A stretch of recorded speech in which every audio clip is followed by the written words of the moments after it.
grand ennui de monsieur le cardinal de Bourbon, qui, pour plaire au roi,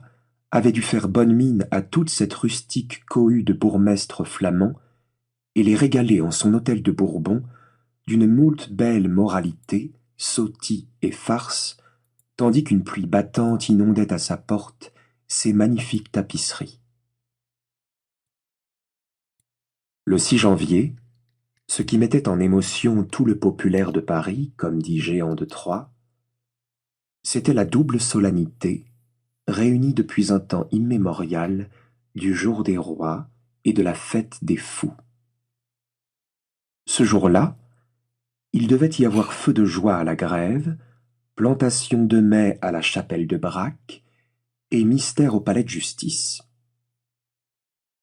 Le cri en avait été fait la veille à son de trompe dans les carrefours par les gens de monsieur le prévôt en beau hoqueton de camelot violet avec de grandes croix blanches sur la poitrine. La foule des bourgeois et des bourgeoises s'acheminait donc de toutes parts dès le matin, maisons et boutiques fermées, vers l'un des 3 endroits désignés. Chacun avait pris parti, qui pour le feu de joie, qui pour le mai, qui pour le mystère. Il faut dire à l'éloge de l'antique bon sens des badauds de Paris que la plus grande partie de cette foule se dirigeait vers le feu de joie, lequel était tout à fait de saison, ou vers le mystère, qui devait être représenté dans la grande salle du palais, bien couverte et bien close, et que les curieux s'accordaient à laisser le pauvre mai mal fleuri grelotter tout seul sous le ciel de janvier dans le cimetière de la chapelle de Braque. Le peuple affluait surtout dans les avenues du palais de justice, parce qu'on savait que les ambassadeurs flamands, arrivés de la surveille,